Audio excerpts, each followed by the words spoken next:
Large Josh Thompson and John McCarthy discussed the main causes of Alex Pereira's defeat to Magomed Ankalaev at UFC 313, which ended the Brazilian's incredible run, even though Pereira dominated every takedown. Thompson noted that he was reluctant and less successful than usual since he had to restrain his striking due to the ongoing danger of Ankalaev's wrestling. The expected Pereira was not present. He was unexpectedly quiet, on the defensive, and lacked the confidence to back up his shots. Pereira landed a few leg kicks early on, but they had little effect on him as the bout went on, and Thompson stressed that you needed to be a complete MMA fighter to stay at the top. Big John went on to say that Pereira's game was severely disrupted by Envy's constant forward pressure, which prevented him from ever finding his groove. However, Pereira's dominance at light heavyweight could not end here. With only a few crucial changes to his strategy, his wrestling defense appeared to be excellent, stopping each takedown attempt from one of the best grapplers in the division. Maybe a little more aggression and a greater emphasis on fighting. Back against the pressure, he might win a rematch, and Pereira says that's expectation for Alex was like, okay, look, be ready, be ready, be ready. The wrestling's coming. And it kind of did a little bit, but not at the level of which made him so hesitant in this fight, John. It only takes a split second to get caught and clipped. And we saw it a little bit too with Ankalaev. The threat of the wrestling, he was able to catch Poatan with that beautiful shot towards the end of the round. Just when we talk about the sport of MMA, you have to be an MMA artist. You have to be a mixed martial artist. One of the big elements of the entire fight was the fact that Ankalaev, for the most part, made him move backwards, and he doesn't fight the same moving backwards. He's not as aggressive, he's not as offensive, and he's just a guy that needs to come forward, which is normal with most fighters. First off, going backwards burns more energy. Your legs tend to get a little bit more tired quickly, in a quicker fashion. You're trying to get away compared to trying to track down. Paddy Pimblett keeps criticizing Ilia Toure and raising doubts about his choice to go lighter. He claims the featherweight champion is too little for the class and doesn't see how he will handle the more difficult fight at 155. Additionally, according to Paddy, El Matador moved up to avoid more difficult matches at featherweight, avoiding bouts with Diego Lopez and Alexander Volkanovski after only defending his title once. Paddy is among the many MMA fighters and fans who think he ought to have defended his belt. If such were the case, Ilia might have maintained his featherweight title while rising to 155 by competing a few more times before going up. Paddy and Ilia's long-awaited confrontation becomes more plausible than ever, particularly if Paddy defeats Chandler handily. Ilia will almost certainly be called out, but as Paddy said, El Matador ought to have a bout scheduled by the time he enters the cage with Chandler. This implies that even though their paths haven't yet crossed, the build-up is just becoming more intense. This grudge match has the potential to become one of the biggest bouts in the lightweight class if both guys continue to win. He has the audacity to call me fat when he's saying he can't make 145 anymore when he's a midget. Like, it just doesn't make sense. I think he ran from 145, to be honest, because he knew Volk not coming off a knockout loss 12 weeks earlier would give him a much tougher fight than his first fight with him.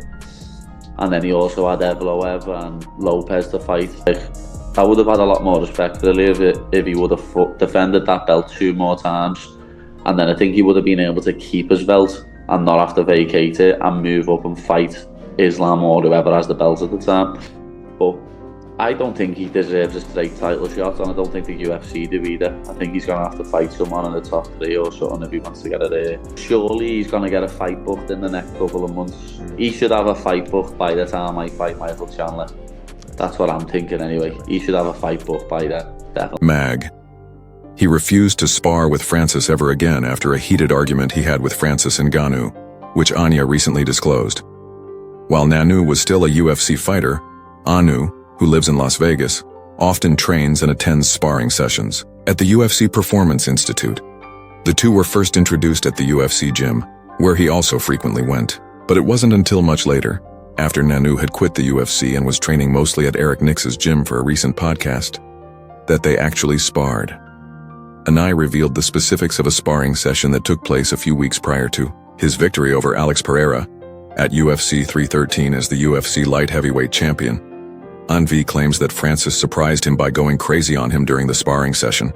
Magomed saw right away that Francis was attacking him violently and attempting to knock him out rather than sparring with control. Analia didn't learn the cause of Yu's rage until much later. Francis was apparently And the problem is right now, my understanding is Dustin Poirier and Max Holloway are going to fight. That's what I'm hearing. I don't know if it's 100% sealed and done, but that's what I'm hearing. Really ahead of me, all that's left is Gamrot, which he's ranked number 9. We've already fought. Magomed Ankalaev was attacked by Yuri Prohaska, who called him a phony. The former light heavyweight champion, who had originally planned to fight Alex Pereira in a trilogy, has now turned his attention to winning gold because he thinks Pereira should take a break while he pursues it. In a recent interview, Praza spoke vehemently and didn't hold back while denouncing the champion as a fraud and criticized his demeanor. The conflict between the two intensified as Anvi attacked him on social media, accusing him of being a bad fighter and wondering whether he deserves a chance at a title, even though he acknowledged that he respects most fighters and is an exception. Yi took offense at such remarks and flipped the script, claiming that the Dastani was the true scammer. Additionally, he disregarded Ankalaev's championship victory, suggesting that it was against Alex Pereira at his worst. The UFC now has a fierce rivalry when Yuri became enraged and demanded a fight. Az's goal is fulfilled as he is currently leading the lightweight division. To fight with Alex right now, he lost the fight, and let's give him a little bit time and go for the title.